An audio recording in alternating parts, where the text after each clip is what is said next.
नमस्कार। नजर दिल यूट्यूब चैनल में आपका हार्दिक अभिनंदन स्वागत है। हर बार हम नए नए पर्सनैलिटीज को आपके सामने लेकर आते हैं। इस बार आपके सामने श्रीमान रवि खड़के जी हमारे बीच में हैं। इनके बारे में ज़्यादा बताना शायद एक सूरज को दीपक दिखाने जैसा हो सकता है, क्योंकि ये अपने आप में ही इतनी बड़ी पर्सनैलिटी है कि इनको सब लोग जानते हैं। पर फिर भी हम इनसे खुद इनके मुँह से कुछ सवाल जानेंगे जो शायद कहीं ना कहीं एक समाज को दिशा और दिशा देने का काम।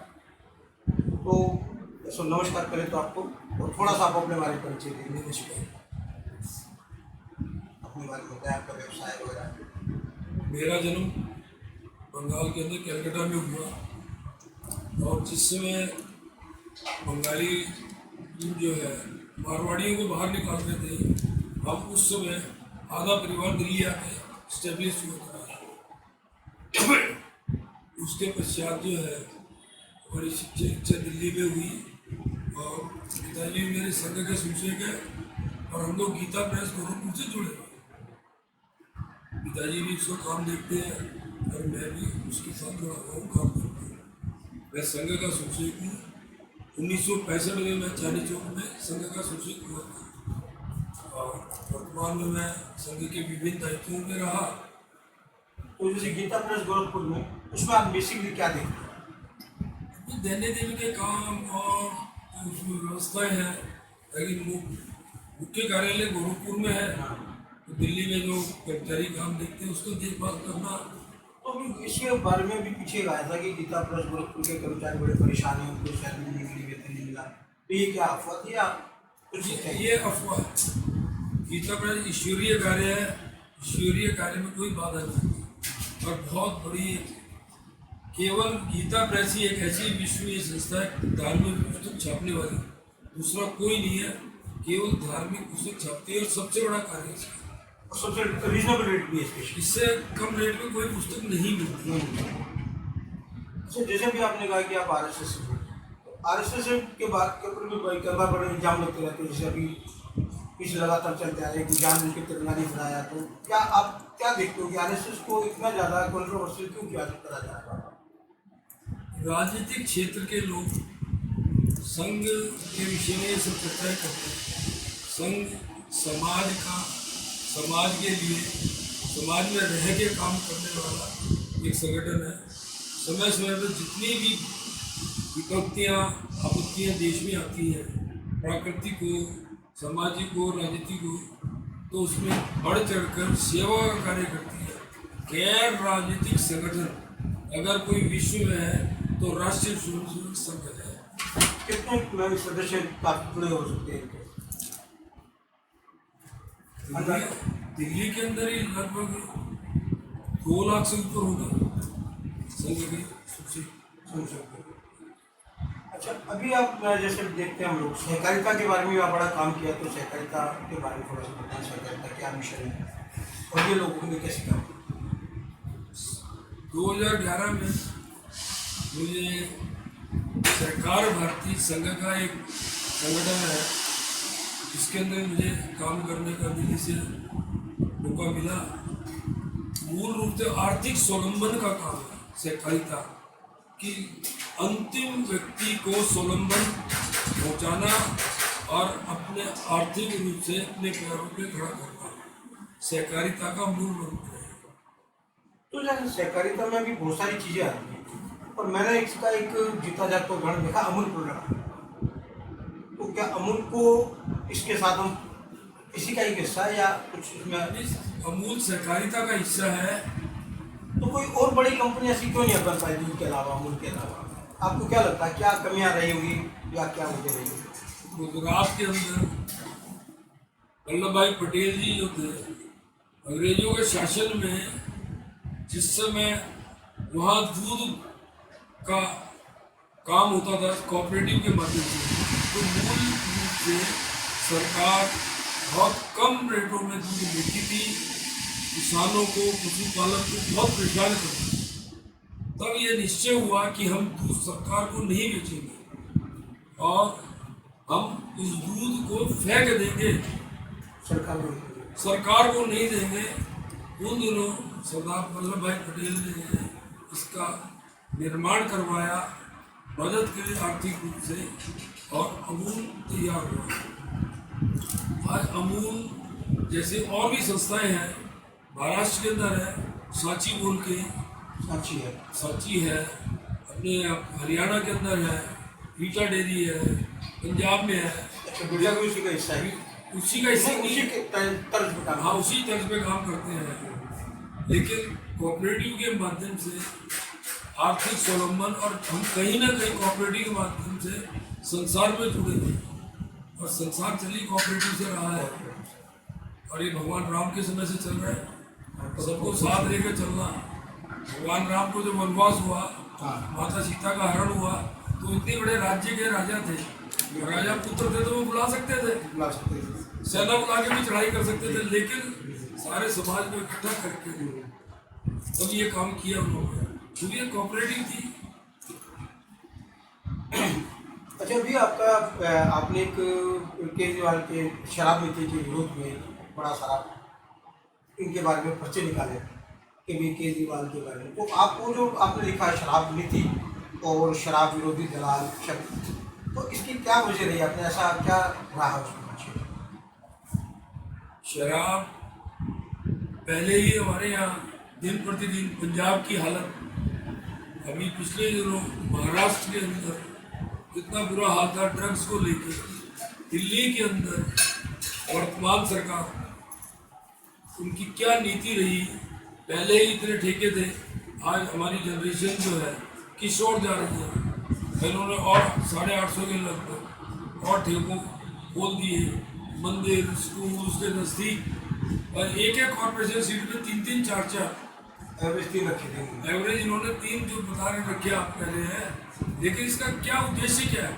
क्या दिल्ली को शराब नगरी बनाना है, या हम लोग क्या देना चाहते हैं? शिक्षा नीति में क्या है? भ्रष्टाचार की ओर ज़्यादा जा रहे हैं, और प्रचार के ऊपर जितना लाभ समाज को होना चाहिए वो प्रचार में पैसा खर्च किया जा रहा है। सरकार का टैक्स पेयरों का पैसा टैक्स पेयरों के ऊपर ना खर्च करके, समाज में ना खर्च करके, केवल विज्ञापनों पे खर्च करके, और उसकी रीति नीति आपके सामने आ रही है। धीरे धीरे और आगे आने वाले समय में पता लग जाएगा कि दिल्ली सरकार ने क्या किया और कहाँ ले जा रहे हैं। स्वावलंबन की ओर ले जाने की बजाय, आत्मनिर्भर समाज को करने की बजाय मुफ्तखोरी को ले जाना दुर्भाग्य है देश का। इससे क्यों काम करेंगे लोग? इसलिए आत्मनिर्भर की ओर जाना चाहिए। ये कोऑपरेटिव का मूल मंत्र भी है। तो उन्होंने वैसे शराब नीति तो वापस ले ली है, तो उसका क्या किस तरह ये तो वापस ले लिए, या जो अपोजिशन वालों ने इतना प्रेशर बनाया, समाज का प्रेशर रहा, और समाज के अंदर ये पिंक सीट को पिंक बार भी खोलने जा रहे थे। पिंक बार क्या देते थे? आज परिवारों में महिलाओं की क्या स्थिति होती? जेंट्स जो थे वो भेजते उन्हें, जाओ खरीद के लाओ, उसके लिए उनको सस्ता देने की योजना थी कि अपनी पियो हमारे लिए आओ, एक के साथ देख पियो। जी जी, ये हालात जो है देश की रीति जो स्टेट की हालत हो रही है, सड़कें नहीं बन रही, पानी नहीं आ रहा, बिजली की दर इतनी बढ़ गई है, तो विचारने विषय है कि हमें क्या करना चाहिए। अच्छी नीति देनी चाहिए, सबका साथ सबका विकास जो है उस नीति की ओर जाना चाहिए, और स्वावलंबन की ओर जाना चाहिए। शिक्षा नीति अच्छी हो, हम हेल्थ की ओर जाएं, कि स्वास्थ्य नीति अच्छी हो। मेरे लिए 2 के ऊपर विचार करना चाहिए सरकारों को। इससे समाज में जैसे आपको देखते हैं कि बहुत बार अलग अलग संस्थाएं भी आपको बुलाती हैं, सम्मानित करती हैं, तो जब वो सम्मानित करते हैं तो आपको क्या फील होता है उस वक्त? आपका मन में क्या विचार खास आता है उस वक्त जिस वक्त आपको अलग अलग संस्थाएं सम्मानित करती हैं? संस्थाएं जब बुलाती हैं, काम करते हुए देखती हैं, तो वो और अपेक्षा करते हैं। सम्मानित करने का मतलब ये होता है और जिम्मेवारी बढ़ाना, और उसके प्रति अपने दायित्व का बोध कराना कि आपने जो कार्य किया है उसको और करें, निस्वार्थ भाव से करें। यही सोच कर हम लोग काम करते हैं। तो कैसा लगता है उस टाइम जब आपको सम्मानित करते हैं? बोझ और बढ़ जाता है? दायित्व तो बढ़ता है। दायित्व लेके बैठना या दायित्व के अनुरूप काम करना, ये दोनों के अंदर बड़ा बैठ के विचार करना पड़ता है कि वो बोझ को मैं उतार दूँ, ये सामाजिक कर्ज बढ़ता है, और ऋण उतार के फ्रीडम प्रथा कर्तव्य कर्ज करो और गिरियो। सामाजिक ऋण बढ़ जाता है और ऋण उतार के जाना, तभी तो मोक्ष, व्यक्तिगत मोक्ष की ओर जाएगा व्यक्ति। तो इसीलिए इच्छा है कि भी जो समाज सम्मान देता है वो कर्ज है, उस कर्ज को चुकाना चाहिए। अच्छा, अभी जैसे देख रहे हैं कि अभी जीएसटी की वजह से बहुत सारी महंगाई बढ़ती जा रही है, सिलेंडर महंगा हो रहा है, पेट्रोल डीजल महंगा हो रहा है, और लोग इसके पीछे बड़ा आंदोलन भी करने की कोशिश कर रहे हैं। तो आपको क्या लगता है, महंगाई के पीछे का उद्देश्य क्या है, मेन वजह क्या लगता है? आप वर्ल्ड नीति देखें, पूरे विश्व के अंदर महंगाई कहाँ जा रही है और उसकी हालत क्या है। आप देखें, महंगाई नहीं हुई, श्रीलंका का क्या हाल है, केवल मुफ्तखोरी की वजह से श्रीलंका फेल हो गई। पाकिस्तान की स्थिति क्या है, लेकिन टैक्सेशन सिस्टम पहले क्या था, भ्रष्टाचार इतना था, उसको खत्म करने के लिए सेल टैक्स खत्म किया, सेंट्रल सेल टैक्स खत्म किया, केवल जीएसटी लाए। जीएसटी में आप देखें कि कितनी परिवर्तन है, उसके ऊपर ध्यान देंगे तो पहले से रेट कम हुए हैं, बढ़े नहीं है।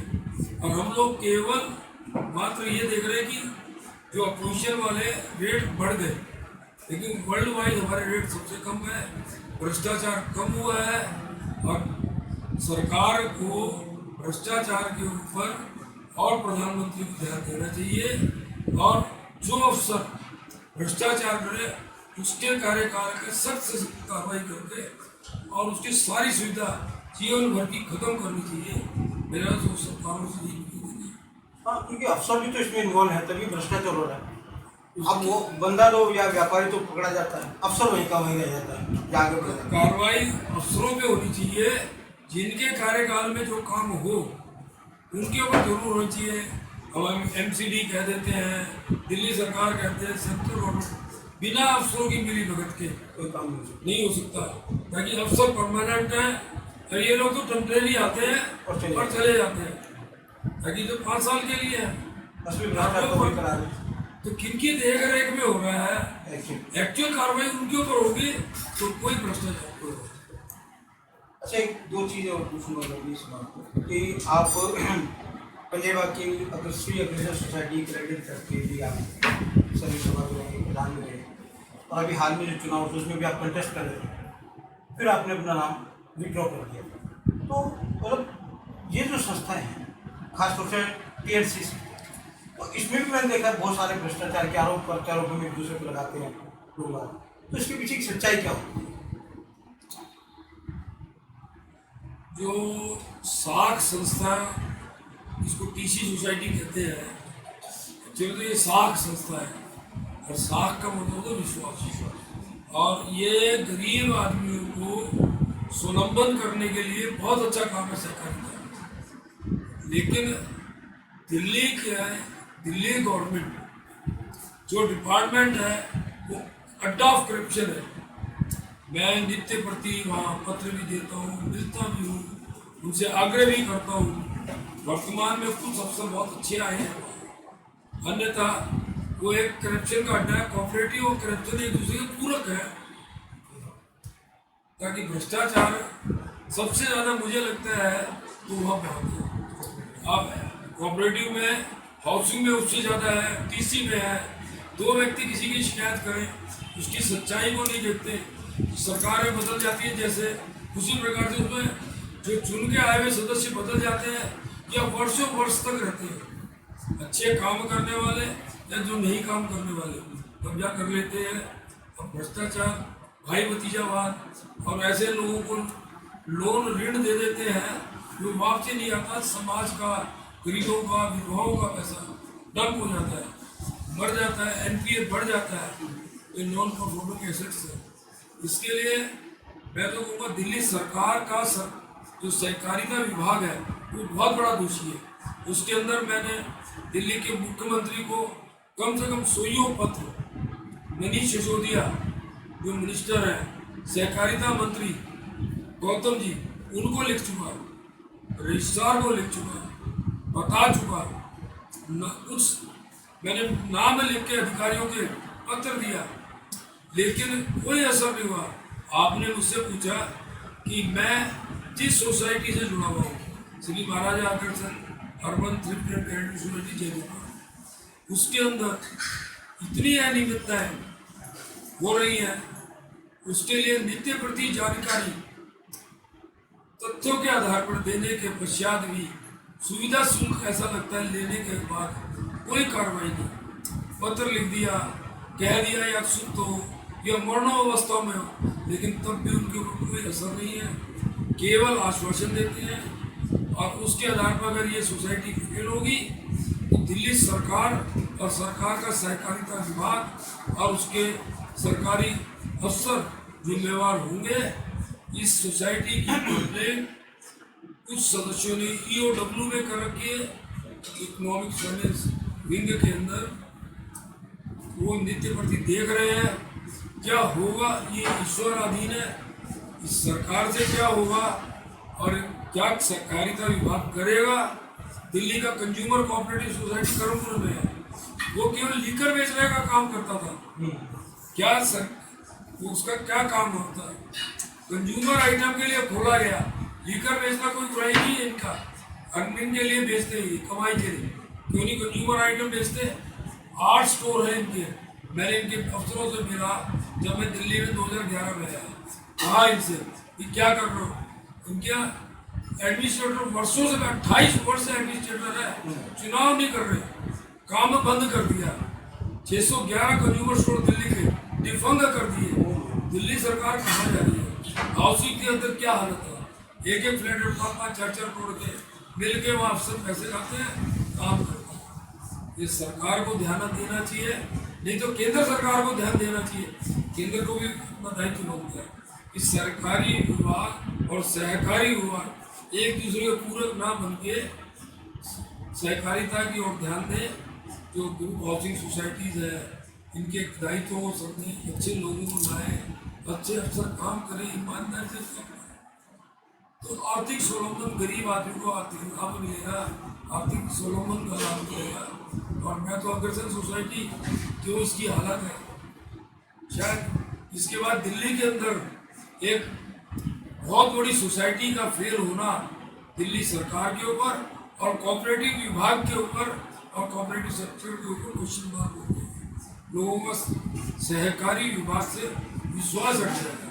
तो मेरा निवेदन है कि तत्काल संज्ञान ले दिल्ली सरकार और दिल्ली सरकार के अफसर और एलजी साहब को भी मैंने बहुत पत्र लिखे, सभी मिलकर संज्ञान लेंगे तो ये सहकारिता विभाग बनेगा, अन्यथा इसको बंद कर देना चाहिए। अच्छा, अभी आपने बात की बोला कि एनपीए किसी भी सरकार जो फाइनेंशियल इंस्टीट्यूशन है उसका एनपीए किस किस कारण से बढ़ता है, उसको कंट्रोल करने का आपके दिमाग में कोई रास्ता होता है कि कैसे? पहले तो बढ़ने के बारे में बताया कैसे बढ़ जाता है अचानक और कैसे कंट्रोल किया जाए?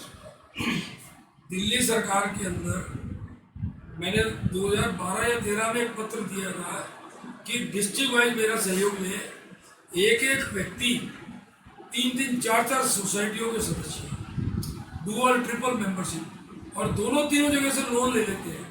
मैंने उनको अभी भी एक पत्र लिखा है कोई 1 महीने पहले कि 8 सोसाइटियों को आप डाटा लेंगे तो 75% मेंबर डुअल मेंबरशिप में आएंगे। मेरा काम ठीक चल रहा है, वो इधर से लोन लेते हैं, उधर दे देते हैं, उधर से लेते इधर दे देते हैं, तो जो रह जाते हैं बीच में वो एनपीए बढ़ जाता है। तो दिल्ली सरकार को इसका रोकना चाहिए। रोकने के लिए इनका डाटा नेट पे डालना चाहिए, डुअल मेंबरशिप बंद करनी चाहिए, और सभी सोसाइटियों के एड्रेसेस ठीक नहीं है।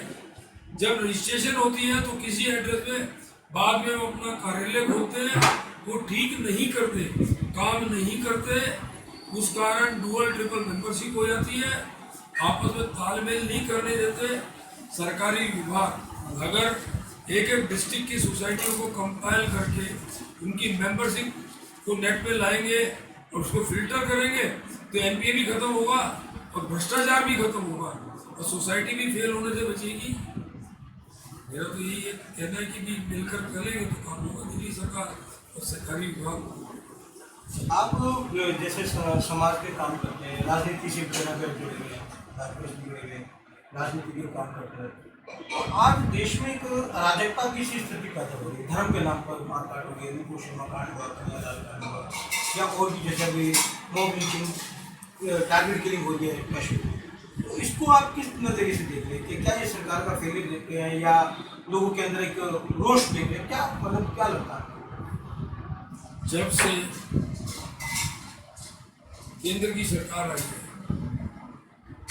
और जो पुराने राजनीतिक देशों चल रहे थे, अपने कहा केवल धर्म की राजनीति किन लोगों ने कर रखी थी, किस वर्ग ने कर रखी थी, और तुष्टीकरण के हिसाब से पिछली सरकारें एक ही वर्ग को जो बढ़ावा दे रही थी, आज ये वर्तमान सरकार सबको समान भाव से लेके चल रही है। किसी को भी बांट कर एक वर्ग को लाभ नहीं दे रही, सबको लाभ दे रही है। कोई किसी धर्म को भी मानता हो, किसी जाति से हो, किसी वर्ग से हो, किसी प्रदेश से हो, सबको बराबर लाभ मिल रहा है। आपने कहा गैस के सिलेंडर दिए, किसी को बांट के दिए। ये प्रधानमंत्री ने गृह योजना लाए, उज्ज्वला योजना है, जितनी योजना लाए सबको मिले, लेकिन जिन लोगों को लाभ मिल रहा था, जो भ्रष्टाचार कर रहे थे सरकारें, उनके भ्रष्टाचार उजागर हो रहे हैं, उनसे ध्यान भटकाने के लिए ये सब चल रहा है। टारगेट किलिंग आप उसी का हिस्सा है। केवल एक ही वर्ग क्यों कर रहा है? क्या उस वर्ग को अपने आप में अंदर क्या ऐसा लग रहा है जो वो कर रहे हैं? और इसके पीछे राजनीतिक षड्यंत्र ज़्यादा है। जो और पार्टी वर्सेस एक ही पार्टी चल रही है, उसका ध्येय क्या है? सीधा मकसद राजनीतिक षड्यंत्र हो गया। राजनीतिक षड्यंत्र है कि केवल उनकी जो जमीन खिसक रही है और पार्टियों की, ये उसी का उदाहरण है कि भी किस तरीके से उन्हें अपनी जमीन हासिल की जाए और देश में अराजकता का माहौल पैदा किया जाए कि आम समाज इससे परेशान हो। लेकिन अब आम समाज जागरूक हो गया है, वो समझने लग गया है कि राजनीति क्या है और राजनीति किस लिए की जा रही है। इसलिए हम सबको विचार कर देश के प्रति, राष्ट्र के प्रति एकजुट होकर काम करना चाहिए, जिसमें देश की भलाई हो, मातृभूमि की भलाई हो, भारत भूमि की भलाई हो, भारत राष्ट्र की भलाई हो। इस सोच से भारत माता की जय बोल के काम करना चाहिए। तो आपको मतलब आपने जिक्र करे थे, तो आपको क्या जो एक आखिरी में सवाल है कि जो हमारे युवा लोग हैं, तो क्या उनको राजनीति, उनके लिए आपका क्या संदेश है? मेरे लिए एक शब्द में बात करें, उनके क्या संदेश देते हैं आप अपने तजुर्बे के साथ? युवा वर्ग बहुत समझदार है और बढ़ चढ़ के काम करता है, और युवा वर्ग राजनीति में आना चाहिए और हर जगह आना चाहिए। आज हीरो ट्रेंड्स के अंदर जितना युवा वर्ग आ रहा है, IAS IPS युवा वर्ग आ रहा है, इतना समझदार आ रहा है, ये उन्हीं की देन है जो इतने पकड़े जा रहे हैं। ED के छापे हैं, EOW के हैं, और अपने IAS IPS जो इतने क्राइम के ऊपर इतना अंकुश हुआ है। पहले के क्राइम पुलिस स्टेशन में रिपोर्ट नहीं लिखी जाती थी, उनके ऊपर राजनीतिक प्रभाव ज़्यादा होता था, बेचारे लिख नहीं पाते थे, चाह के भी नहीं कर पाते थे। आज वो फ्रीडम के साथ काम कर रहे हैं, तभी इतनी कंप्लेंटें नज़र आ रही है और सभी जगह जो होता है वो दिखता है। और हमारी मीडिया इतनी जागरूक है, इतनी शुचिता से काम कर रही है। पहले मीडिया केवल एक ही वर्ग के लोगों को, आप भी समझते हैं, लेकिन आज पूरे भारतवर्ष में मीडिया फैली हुई है और सारे हिंदुस्तान के अंदर मीडिया वाले हर अपने अपने काम को बड़ा जिम्मेवारी के साथ कर रहे हैं। इसलिए वो मीडिया की बधाई का पात्र है, और वो इसी प्रकार से करेंगे, जागरूक को करते रहेंगे, तो देश के अंदर जितना अराजकता का लग रहा है सब ठीक होगा।